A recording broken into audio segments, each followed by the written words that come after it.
Mates, thank you so much for joining us late, mate, with Nimrod Nkosi. As usual, you know, we feature celebrities, we feature politicians, community members, also musicians that are killing it out there. And today, we've got ZanoUrban. Thank you so much for joining us. Thank you for inviting me. Yeah. Where are you from, Jones? Originally, we are in Balentle. Abantu abaningi, they know it as Secunda, yes, you know, where Sasol is. Yes. But Secunda is like the town, and I think about 20 k's, 20, 15 k's away from Secunda, the town, there's the small mining township of Mbalenhle, and that is where I'm from. Okay, umculo. Yo, umculo, you know, I wouldn't lie to you and say, you know, when I grew up, I wanted to be a singer. Yeah. Actually, Mankhula, I wanted to be a surgeon. Oh, okay, there you go. I wanted to be a surgeon. You don't dream small. And then it so happened that one day I was watching National Geographic. At that time, it was on a specific channel, and I just saw a lot of blood.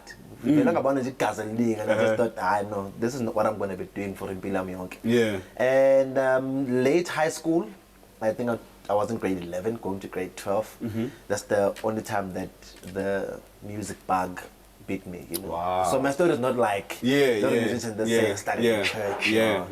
But the talent in corn alone. The talent has always been there. Yeah. And I think it's because of Kaya Nkulele Glona, because I grew up in a home where there were 6 boys, all listening to different types of music. Yeah. I'm the 4th one in the family. I've got 3 older brothers. My eldest one was listening to disco. At the time, they used to call it disco.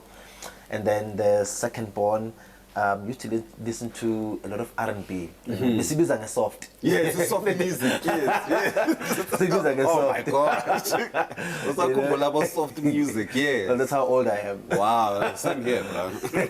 Oh, all right. And then, you know, the third born used to listen to a lot of hip-hop. Yeah. And my mother used to listen to a lot of traditional gospel. So I grew up in a home where there was always music and different types of music. And you as an artist, then you have a taste very eclectic, isn't it? Definitely, you know, and I think while in Kula, you know, like my brain was like a sponge. Yeah. So subconsciously, I soaked in everything, and as soon as I was a teenager, you know, a bit of a rebel at the time. Yeah. I think music was like a sanctuary for me.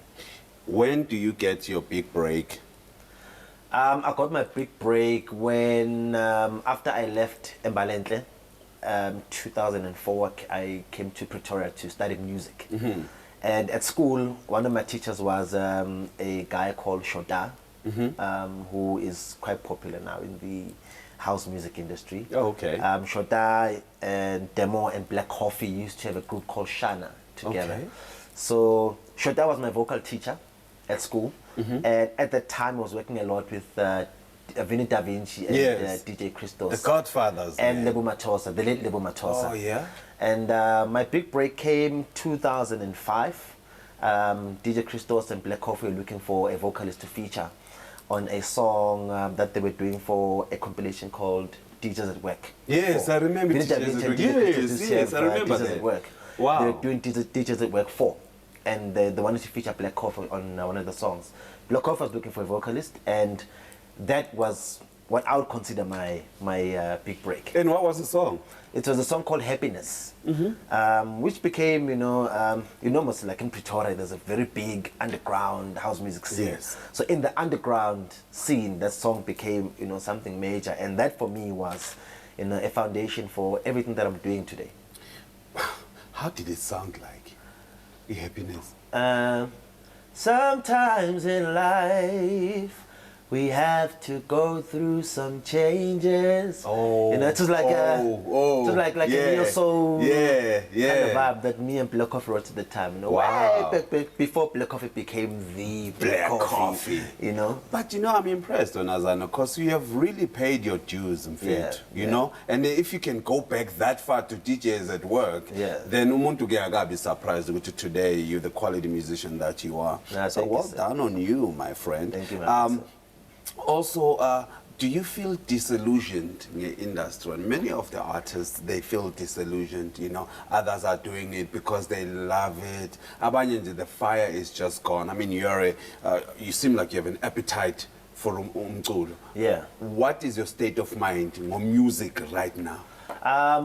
Okay, if I can take from personal experience, I mean, the thing that brought me to Gauteng in the first place was to pursue the dream of music. And what I wanted to do was I wanted to study music so I can have the balance between the skill that I would get from school, Yes. the gift, and the music business side. Yes. So, you know, getting to the music industry, obviously you have certain expectations, and then when you are inside the entertainment industry, you realize that it's not as golden as it's portrayed to be. You know, it's not all glitter. Yes. You know? Which moment would you reflect on to say, you know, I thought this was like this, but yo, what a rude awakening. I think it was when wow, there's a story. There's a certain publishing house. Yes. You know. And they heard that I write good songs, and they approached me, and I thought, wow, I mean, being approached by a music publisher means that I'm going to have my work done by some of the biggest artists in South Africa. So it happened that my work was taken, it was given to artists, and you know, at that time I was young and naive, and when the time came, you know, for us to get paid from the royalties, all the money went to the publishing house and nothing came to me. Yes. And that was a rude awakening, because I've always looked at the US and the UK music industry. Yes. I would see songwriters, because I mean, that was my passion. Yes. I didn't come to Gauteng to pursue a solo career. Yes. I came so I can better myself as a songwriter, better myself as a producer.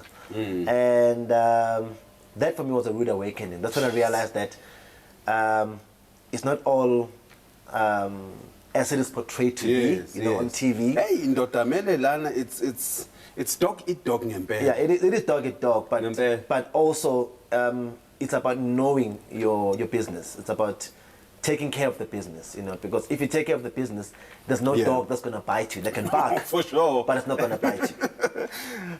No Lie. Tell us about the No Lie. No Lie, yeah. That's the song I did last year with the Layabouts. Yeah. The Layabouts are a duo, DJs and producers from the UK. Loved very much in the soulful house music scene, especially in South Africa.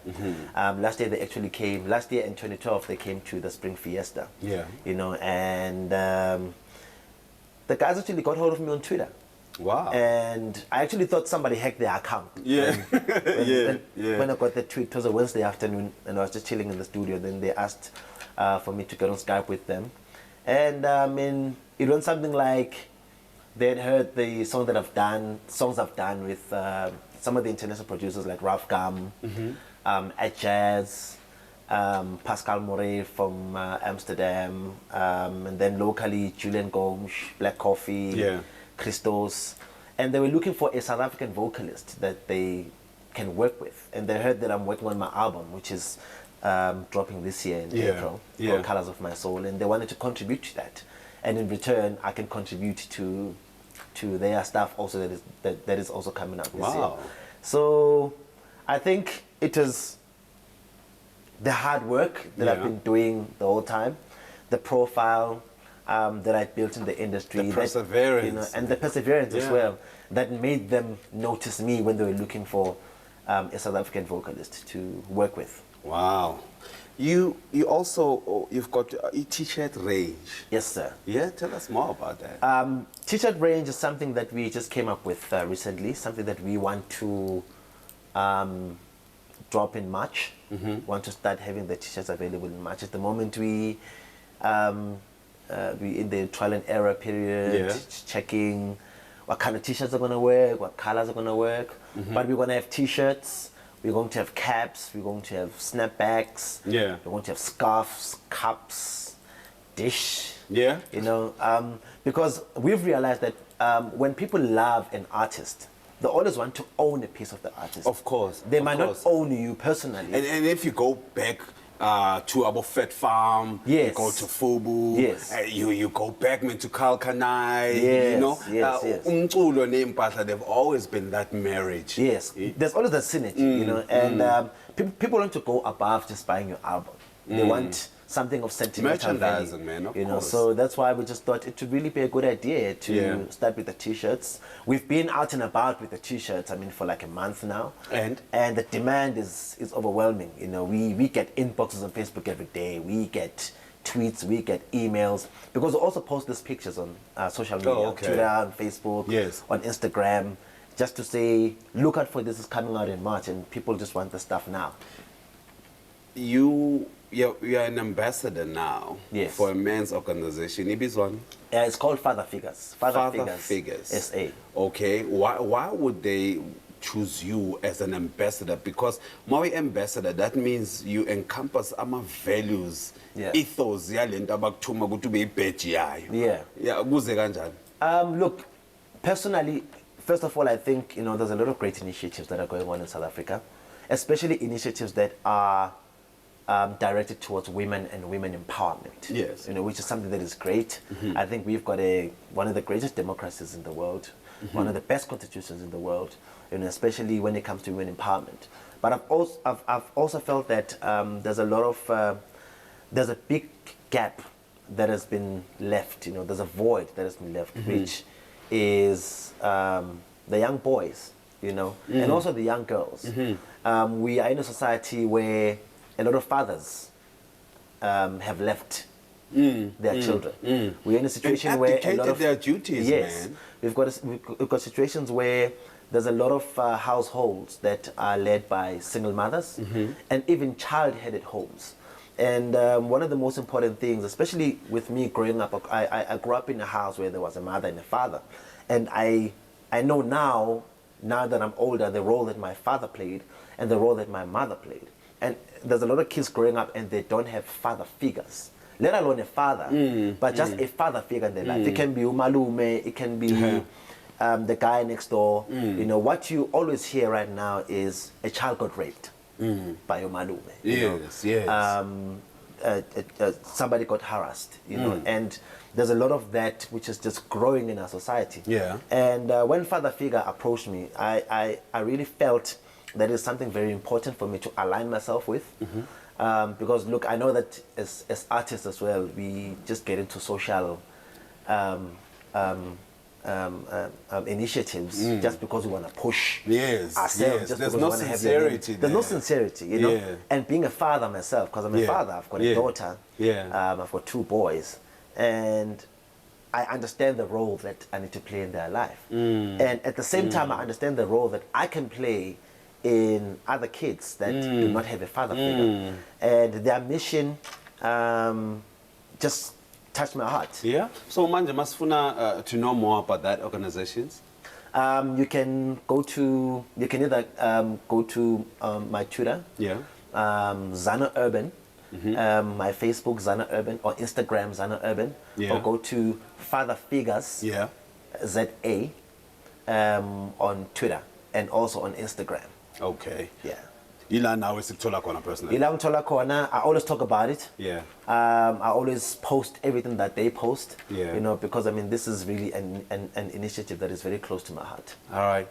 Just last question, Zano. Yini ofuna abalandeli bakho or potential fans to know ekyenza nje uhlukane nabanye ama musicians, nihluke nje totally? You know, there's something I tweeted in the morning, and I was actually reflecting on my journey as a musician. One of the things that I highlighted was how I tried to fit in. You know, for years I just tried to fit in because our line of work can make you feel like you're a nobody. You know, because you're always looking up to people, and you then want to do things that they are doing to get to where they're going, and forgetting that we are individuals and we all have our journey, our personal journey. And I came to a conclusion that, you know, fitting in is quite a task. It is. It's quite a task. And so if anyone was to look at me and say, what can I learn from Zano? What you can learn is that I live by my own rules. I live by my own standards. whether somebody likes them or not. You know, that's their personal preference, personal opinion. You know, and also what makes me to be different from other musicians is how I take my craft seriously. This is not just about, you know, just getting a quick buck. Yes. I've been in the industry since 2005, professionally. And I've started from the bottom, writing for artists, producing for artists, vocal arranging for artists, doing backing vocals for artists, you know. And I've had my ups and downs, and I've held on, you know. So it is very important that people know that I am a quality musician. I am somebody who takes my craft very seriously, and I am a musician who believes in his own identity and in encouraging other people to have their own identity. But Zano, thank you so much for coming to the show for it. Thank you. It's cool. Thank you for hosting me. I really it's only a pleasure. It's only a pleasure. Don't forget Twitter. ZanoUrban. Facebook ZanoUrban. Instagram ZanoUrban. If you want to book Zano, book Zano@gmail.com. Okay, siyabonga again for it. The album it's called The Colors of My Soul by ZanoUrban. We'd like to thank him for coming to the show. It's very rare to meet a true artist. We'd like to thank him for coming to the show. Make sure you go to social networks. Stay with us.